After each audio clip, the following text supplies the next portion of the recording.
Hi everyone. So somebody left a comment that they're looking to see a video of how to clean this out. So I thought I'd do kind of a thorough video of it being cleaned. So it hasn't ran in a while. I can tell by the temperature. It's at like 162 or something. It doesn't kick on till 160 and it heats up to 175. So I know it hasn't run for a while. Should be cool enough for this to open this up. So don't go in there if it's recently ran, because it will be very hot. Even with thick gloves, the piece on the inside here gets very hot. So I have a bungee cord here because I have a 2-year-old son and I really don't want him to open this door, of course, if it's running. So it's not that effective, but somewhat. So let me take this off. And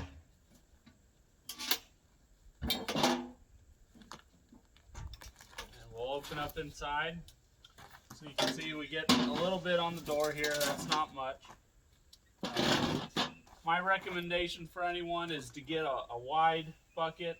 I went cheap at first and got the round one. It just causes a mess. So have this in place here. And as we pull it out, you may want to wear a mask during this. I would if I wasn't doing this video. So be careful of where you set that. It's hot. Even though it hasn't ran for a while.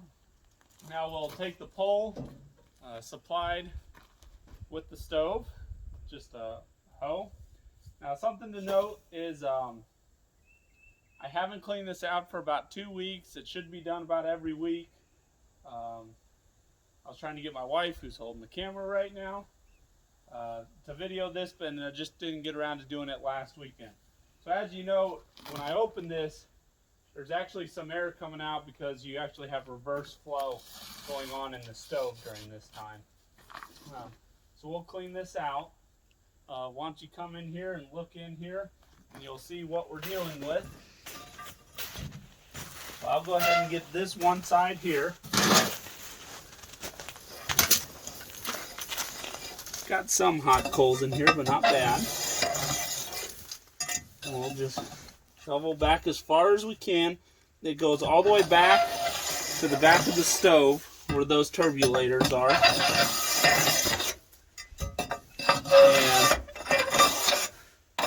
And we'll do the 3 sides. So there's one, the other side going to the back, and this center side.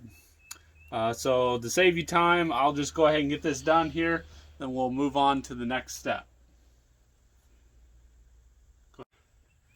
Okay, so here you can see what I got out of just the front side here. It's a pretty big bucket full. I guess to put it in perspective, I'm just south of Pittsburgh.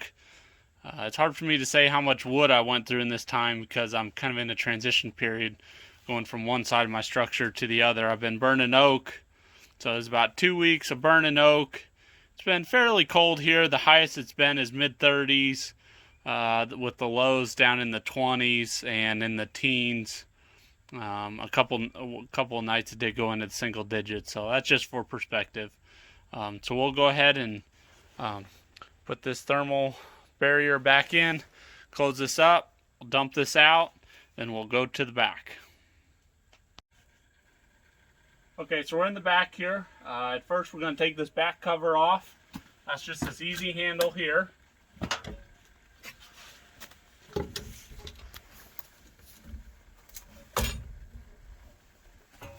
We'll set that out of the way. Again, careful, that could be hot. Now, if you guys watched my first video, I haven't made like a special funnel for this yet. So I've just got a piece of fiberglass board here. Same thing, I've got my tool that they gave us. And we'll start cleaning this out. Now, I'll show you inside here in a minute. And I'll show you a potential improvement if anyone from Crown Royal happens to be watching in terms of this tool that's given to you. Again, it gets pretty dusty back here. I suggest wearing a mask. But since I am talking, I don't have one on.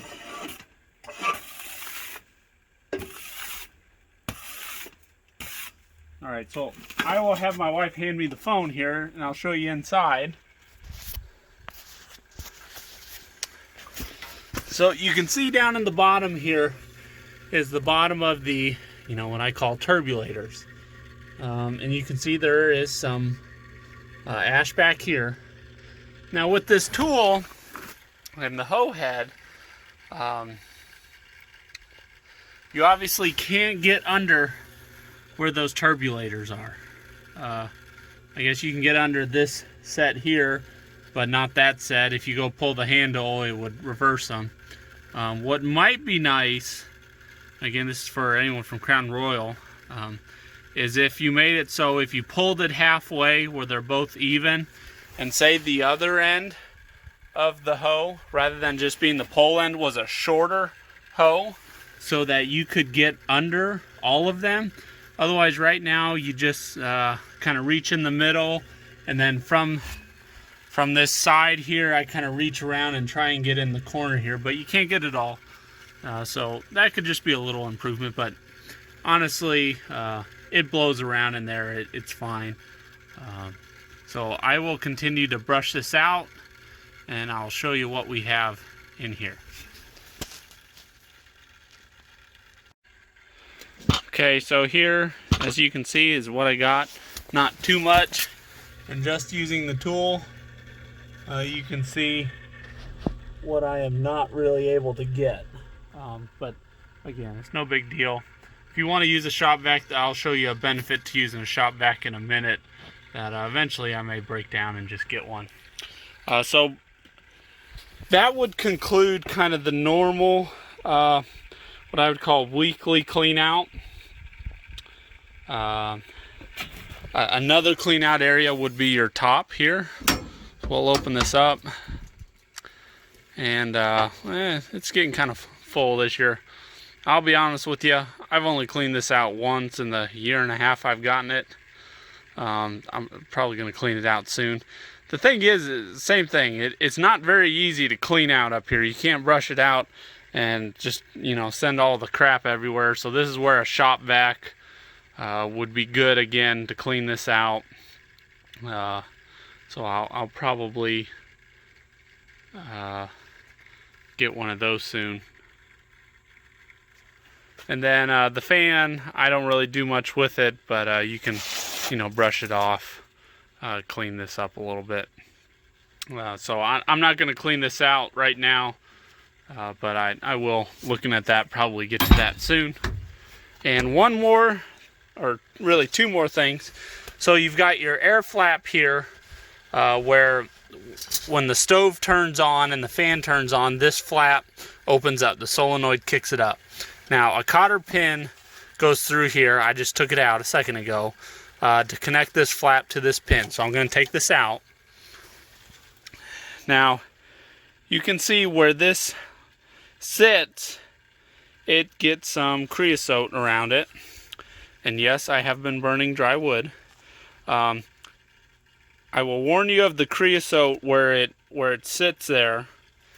And on here is you need to keep that clean, because it will get sticky, and if it sticks hard enough, the solenoid won't open it and it'll burn your solenoid up. Talking from experience. So like especially now, I'm going to take a little like paint scraper to this, clean this up. Some people talk about putting Never-Seez here. I don't know what good that would really do, but definitely keep an eye on this. And lastly, something else to keep an eye on when you do that. Now, I guess I should mention, a lot of times I can clean that out without taking the cotter pin out. I can just lift it up, feed the scraper in there, clean it up, and then move on. There's also, may not be able to show you because there's too much smoke coming out of here. I apologize. Okay, you see that little hole down there? So that's like a breather hole. Need to make sure that that stays cleaned out. Now that hole goes down and feeds into this tray here. Then that has a tube, you can see, that goes into, I think, the secondary chamber. So you want to clean that out, every once in a while. I only did it once at the end of last season. I'm not saying it shouldn't be done more. How it's supposed to come out is this is a set screw that sits against this box to kind of hold it. Well, I'll give the designers credit. They put a stainless steel bolt in so that, you know, I think it wouldn't corrode. Well, as soon as I tried to take it off, it snapped. Stainless steel bolts gall terribly. I'm not saying that was it. Maybe it was the temperature on it when I did it. I don't know. Either way, it snapped. Well, I'm lucky enough that I can kind of push from the back side and or hammer it. I can't remember. And I am able to get that out, but and clean that out. Make sure that's clean. Give me a moment here, and let's see if I can get that out. And secondly, so for the top, I have one of these little corkscrew things, and we will, I don't know if I can do this one hand while with the camera, but anyway, I feed this down in there and it sends it down into that tray, and I'll rotate this and make sure this is cleaned out. So let me see if I can get that bottom piece out. Okay, so here's the piece. Yeah, I'm gonna have to do something about that this summer, because this was a real pain to get out because of that bolt. Like I said, it's a set screw against it, so I had to hammer it from the backside out. But anyway, you take this out, make sure it's clean all the way through there. By the way, I didn't mention in the last clip, like, you know, this drain cleaner, I got this from Amazon. I think I paid like 12 bucks for a set of different kinds, like 5 or 6 of them. So this is good, cleaned out. I also ran it through that top hole. We're just going to put this all back together, put the cover on, and we'll be done. Shut off. Alright, so that concludes kind of the clean out process. Even for this, I guess, springtime cleaning, you know, all of those steps or just your daily maintenance. So hopefully you guys found that informational. If you guys have any more questions, feel free to ask. And have a good day.